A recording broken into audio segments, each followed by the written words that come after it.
Hello everybody from the studio that's upstairs.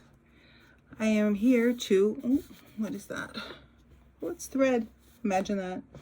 I'm here to talk to you about my project bag that I've made from a small suitcase. It was an idea I had many years ago when I bought the bag and thought it would be a great idea to do that. Unfortunately, time gets away. So I've probably had this maybe 15 years. So I decided that with Project Bag Envy for the Queen of Diamonds quilt, I thought, I guess I'll bring that out and see if I can make it. And so far, I love the way it looks. I love the way it's organized, which if you know me at all, I am the most disorganized person around. But I kind of like it that way. Everything's a lovely surprise when I find it half done. So here we go. The project bag for the Queen of Diamonds. Appropriate, it has a crown. So there you go. Next up, I show you the back and the sides. Here's the sides. Ooh. Notice the lovely trim that I found. Oh, nail polish matches. And then there's a story behind this technique here. So there's that and another crown. So we have 3 crowns here because why not? I got 3 for the same price, so I might as well use them all. So this is fabric that is, looks like leather, kind of feels a little bit like leather, but is really some sort of poly cotton. And now, so there's the side, the front, and then the back again. Now, we'll open it and see everything that's inside. Oh, I believe my cousin gave me this little tape measure. I thought it would be cute on here. So there is a key to this too. And now we have the reveal, the grand reveal. So here we are. Now, I made it for my personal use, what I thought would be good for me. So if you want to make one, I suggest you look at a lot of YouTube videos, Pinterest, and make a list of things that might appeal to you and what you would like handy. So for me, thread was important. And I didn't want to buy a lot of thread to make this project because I had a lot of those bobbins, the pre-wound bobbins from Superior Threads. Tried that out and I thought, well, that works pretty good. So I have, in each one, I have 2. This is the green one. I have 2 green ones, dark and medium.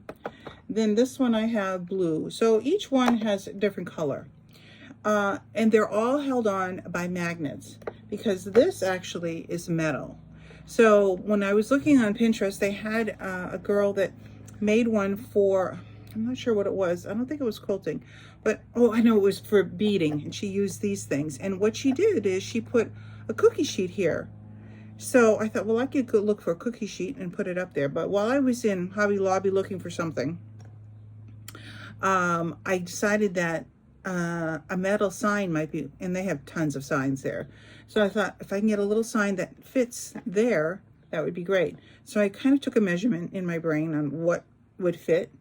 And then I had to find some magnets. So I went to the department, I think it was in the sewing department, and they had these little clippy things on magnets. So I thought, well, that'll be handy.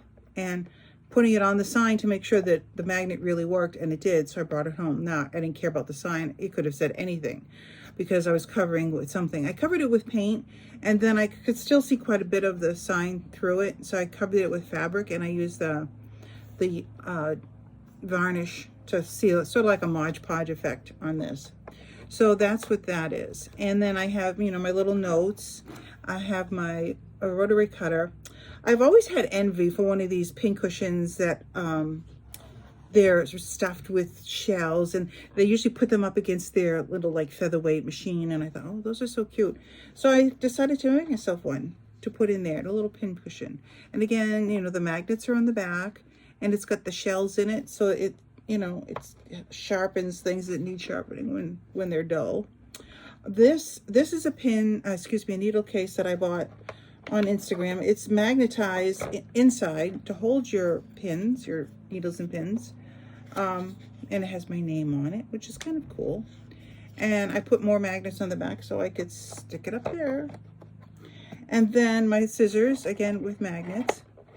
So the only thing that's not, you know, really magnetized is this thing, because I have that little loop here for it. And I love this because my friend Karen gave this to me. And it is a needle case, more needles. But I thought it would be so cute in here. And so you open it up and it pops up. Whoops, the right way, Denise. It pops up and there are needles in there. How cute is that? So I thought, if I can find a crown, I know I have one, but if I can find a crown to put on top of here, I will. And then I just slip it in there and it's at the ready. So, and then I have the usual, you know, your clips to hold your English paper pieces together, little ruler, scissors, pins, pencils, and the, you know, all important, very good seam ripper.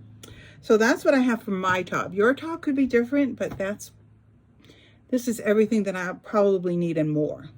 God knows I have plenty of needle area. So then we have the design board, which fits nicely in here because, you know, I did measure it.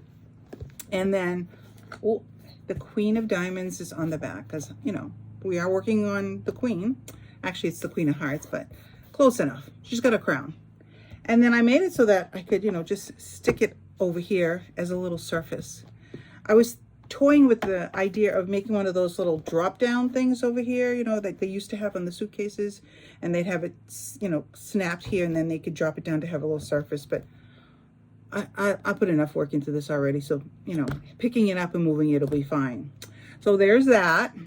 And I do have a video on YouTube on how to make these with the duct tape. It's a lot easier than the bias fabric and the glue gun. Oof, no.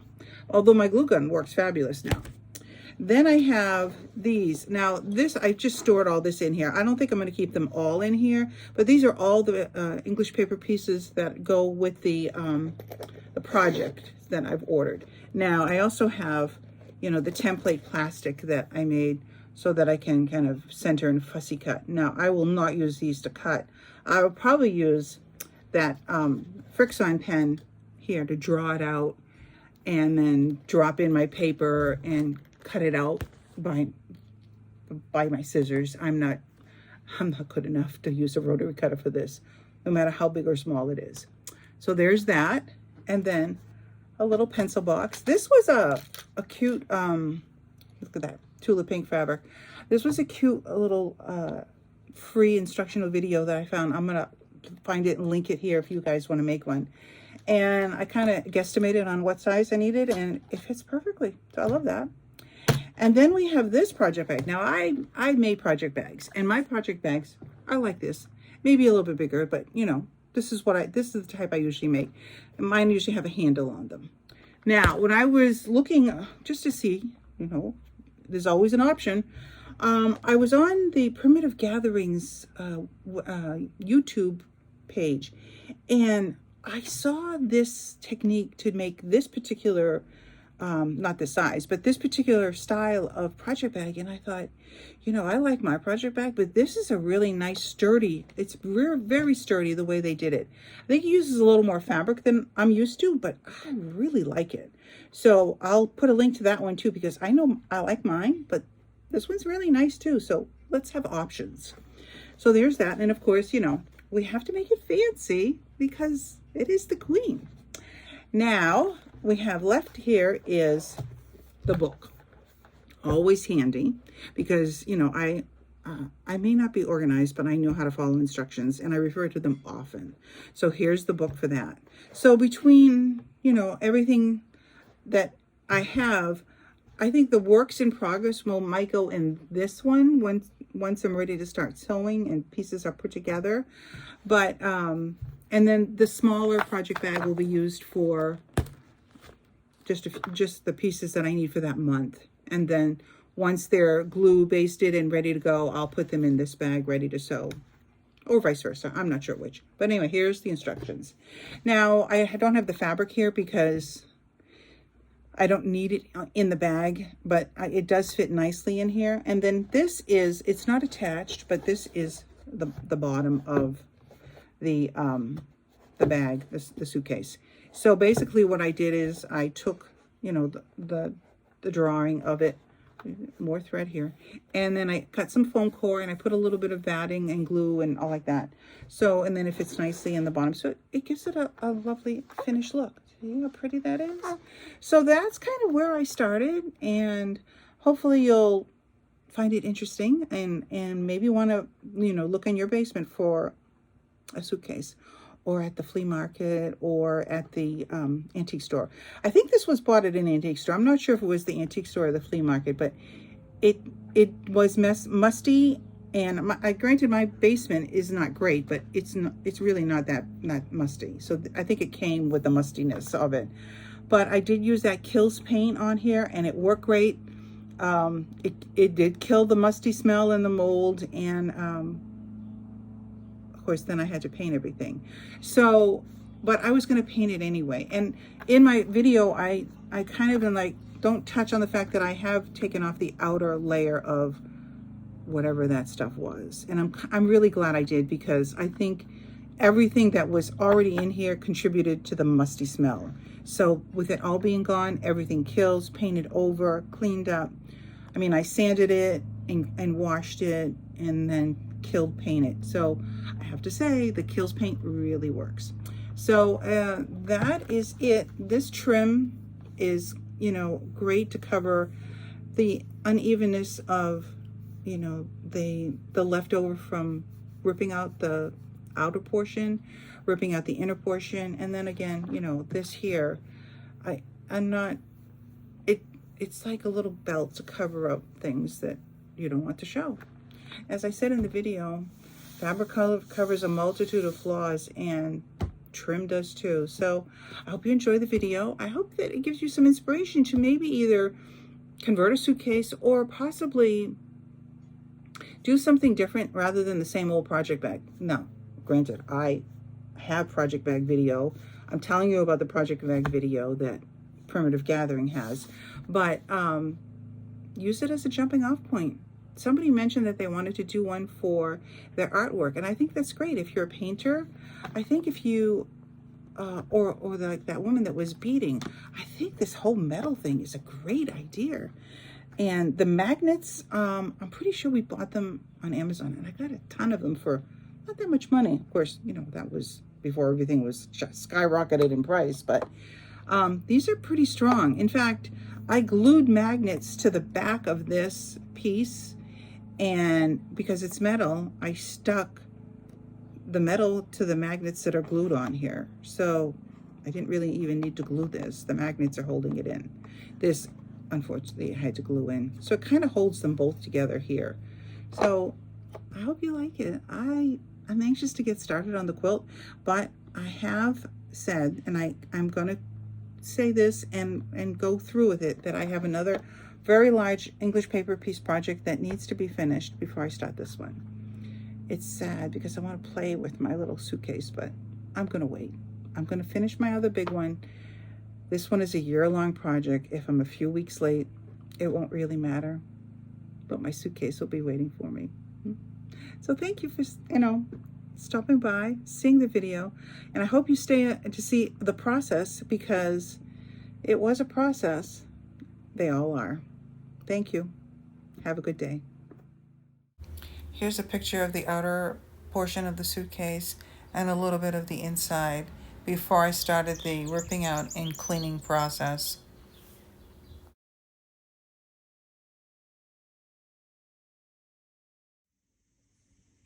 I have this lovely suitcase that I bought probably at a flea market years ago. It was filled with buttons and beads and baubles, which I pretty much emptied out except for these few pieces that are stragglers. And now I'm going to see about ripping out the inside, preserving the mirror. These are of no use to me as they are, because they're as hard as a rock. And this is falling apart. So the progress will be, hopefully, to rip this off, wash it, and see if it still stinks. If it still smells musty and moldy, then I'll just trash it. But I think it'll be a cool case to put my project in. If you're seeing this video, we have progressed. Keep watching. Well, that was easier than I anticipated. And now I have a pattern for the backing, and I found the key to the case. So that's what it looks like taken off. So I'm going to scrape that glue off and wash it. I think I'll put some dryer sheets in there after it's done washing and put it in the sun. Hopefully that'll take care of the smell. So here it is, somewhat taken apart.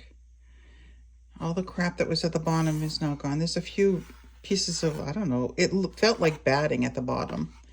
I'm keeping these pieces probably in the basement because they still kind of smell musty. There's the key. And for at least for making a pattern, because I think I'm going to cover it with fabric and put it inside. I'm not sure what I'm going to do with this because it's really stuck on there. But I have to get around this business here. So if I cover it with anything, I don't know. I don't think I can get that part off, but we'll see. Where there's a will, there's a way. Next up, I have my sandpaper, my putty knife to get all the bits and bobs off of there and hopefully remove the stink. And this especially, it's kind of, it feels dusty, but it was pretty moldy. So I'm going to get that off and I'm going to clean it really good. And if I have to, I think I might, put some Kills paint on the inside to really get rid of the smell. So that's my goal. Now, when you think about it, all that work, and I'm sure a quart of Kills paint is not cheap, but let's recycle something and hopefully make something pretty out of it. We'll see. Stay tuned. That's before. This is after. A little bit of sandpaper and muscle.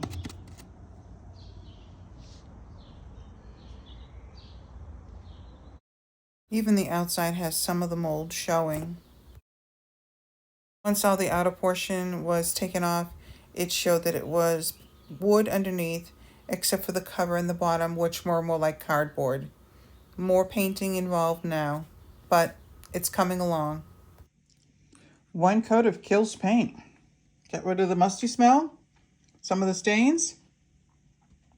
Looks good to me. We'll continue on. Here are the fabrics I used as inspiration for the color of the bag.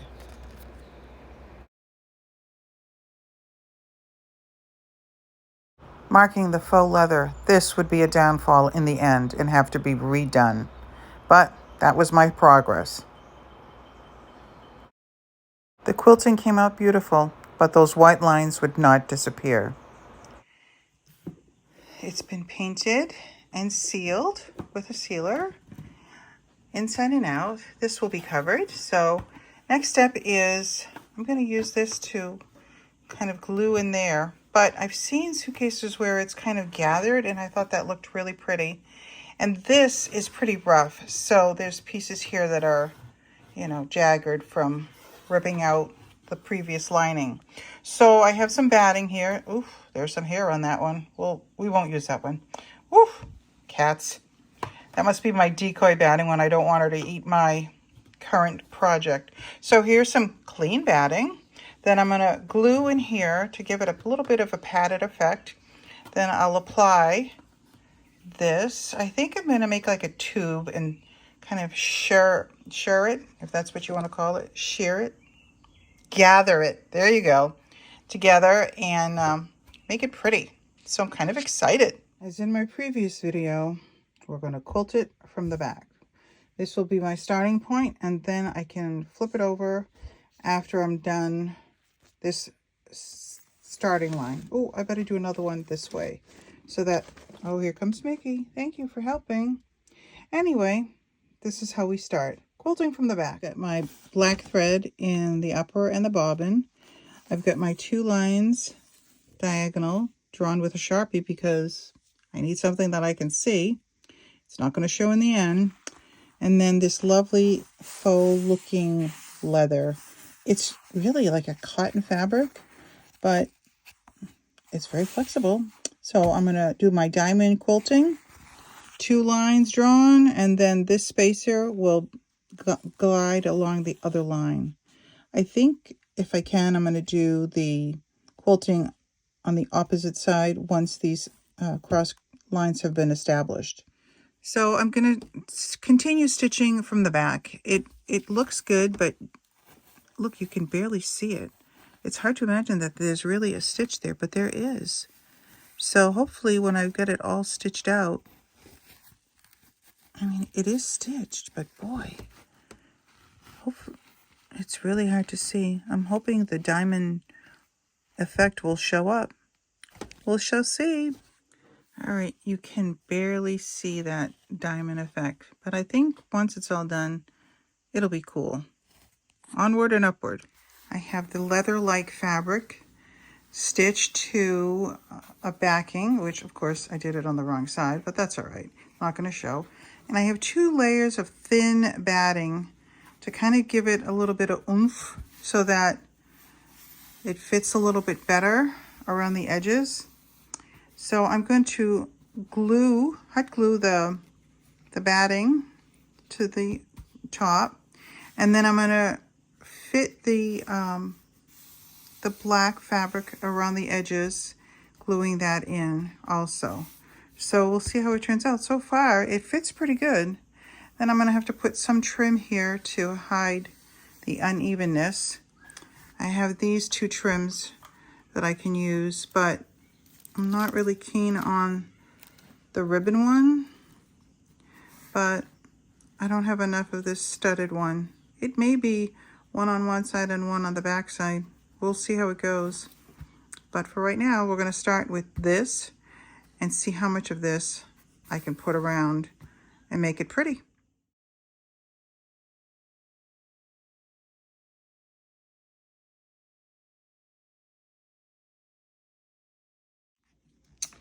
Well, so far I'm loving this. I managed to use the studded trim to hide the imperfections in my measuring here, but I love the way it looks. Granted, there's a few pieces of, hot glue that I got to address later. And I had these little crown stickums that are supposed to be pressed on, but this fabric does not like a lot of, how shall I say it, fussing. So if I press it, I have a feeling it's gonna melt this fabric. So I hot glued this down a little bit. I have a few edges here that I've got to address, but I consider myself Queen Mom. I'm doing the Queen of Diamonds quilt.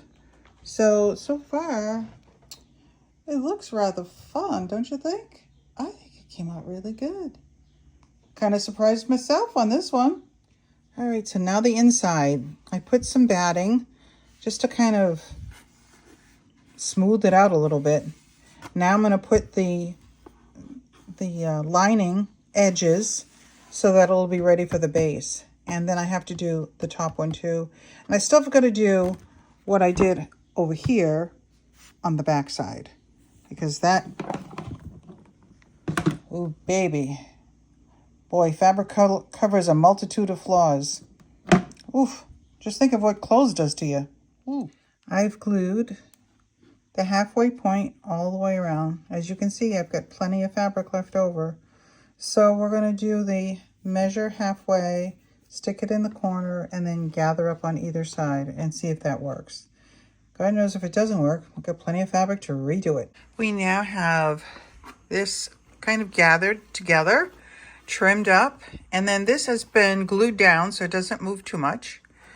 This is the pattern I've been using for pretty much everything. What I did basically was take the top before it was prettied, and I put this, a large piece of freezer paper, and I kind of just ran my finger on it to like make a little dent around, like crease it.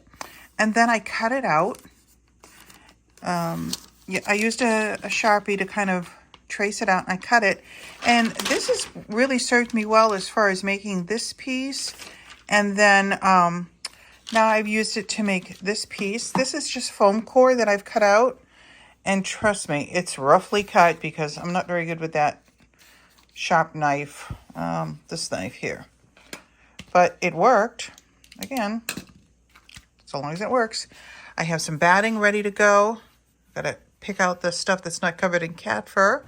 And then I have the beautiful fabric that I can't wait to put down here to make it pretty. I think it coordinates nicely with the teal, and I wanted something kind of dressmaker and just charming. So that's where we go. Next up, batting. Oops, batting, then fabric. And then we insert it in the bottom of the bag. A little brass paint makes that turn into that. I think it much better. It may not be perfect, but it's a lot neater than that ugly mess. Cleaner and all one tone. I have my fabric and I'm covering the metal sign with the fabric. With this, I'm adhering it with this varnish, satin varnish. It doesn't look satin to me, but I'm going to use this to adhere it to the front. This was a sign I bought at Hobby Lobby that I painted out with the teal color. Now I'm covering it with the fabric, and this will be my magnet holder when I attach it to the cover of the suitcase. Here is the metal sign that's installed with magnets, waiting for the rest of the items to be added to it.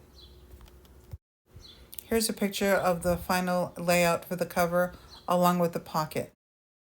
Some of the products that I used in this project are a low temp glue gun with lots of glue sticks because they're so small, you go through rather quickly. These are the two ribbons that I used. This one is the original one that I had for the trim, and I really didn't have much of it. One roll doesn't hold a whole lot. So I had to order more, and doing that through Hobby Lobby does take a little bit of time. So measure, don't do as I do, measure first and then buy accordingly. And then this is the other one. This too was bought at Hobby Lobby for the trim. I have a grosgrain ribbon that I had in my stash, and then I added the gold to it. The crowns were an iron-on piece that I bought at Hobby Lobby also, though I did not iron them on.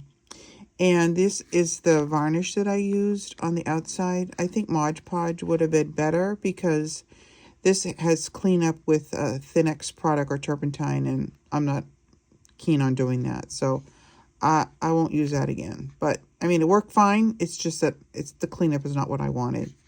This is also a glue that I use. It worked very well. It says quick dry, but it's not as quick as, the glue gun. So, but it is repositionable. It was $11.99, but there's quite a bit in there, and it really worked good. So if you have something like, I don't know, ribbon or trim that you want to glue, this is a good product.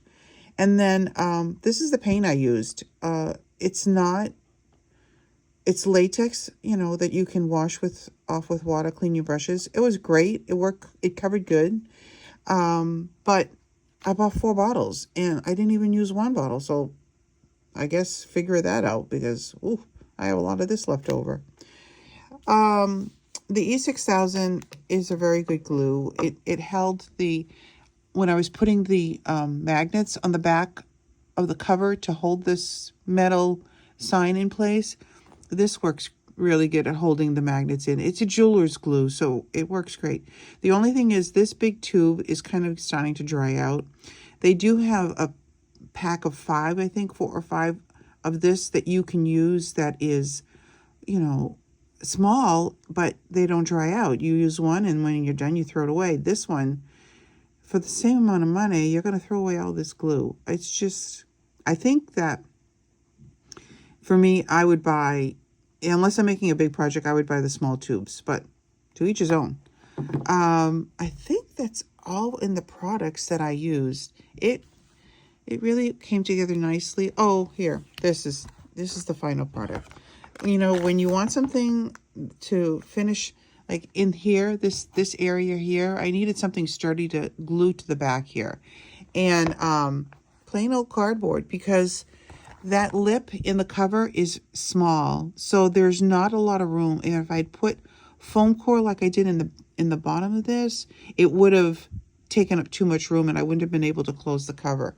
So I used plain old-fashioned cardboard, and guess where I got it from? Yeah, the saltine box. You know, cereal, saltine, whatever works. But it's good, sturdy cardboard, and it made my job a lot easier.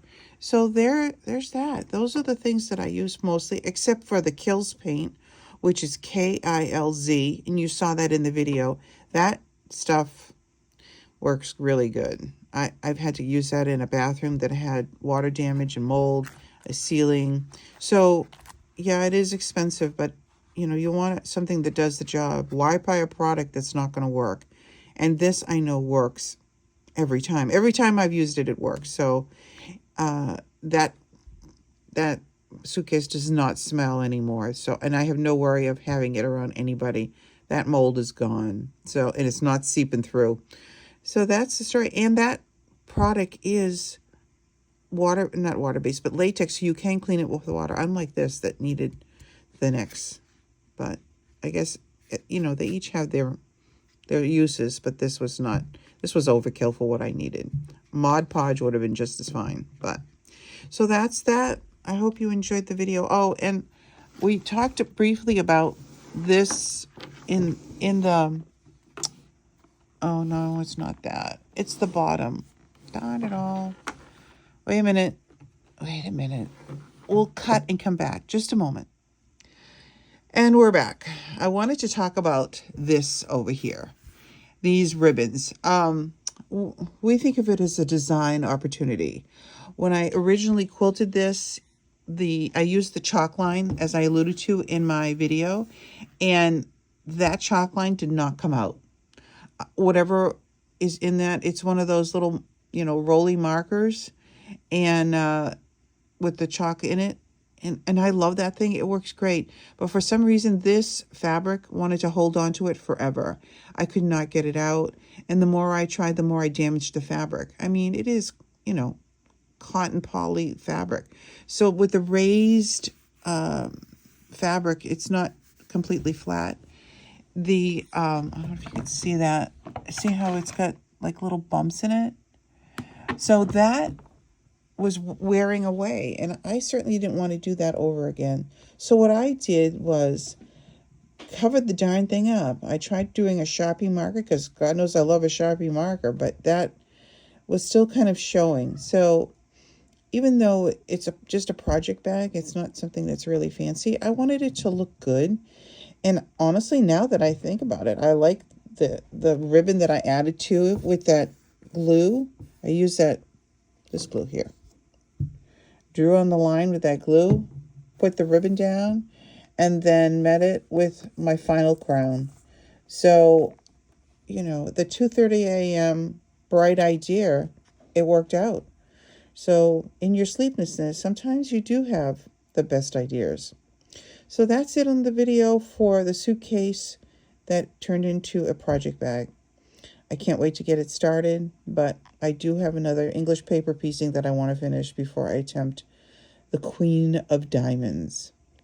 Thank you for the journey and following along. I appreciate it. Have a great day.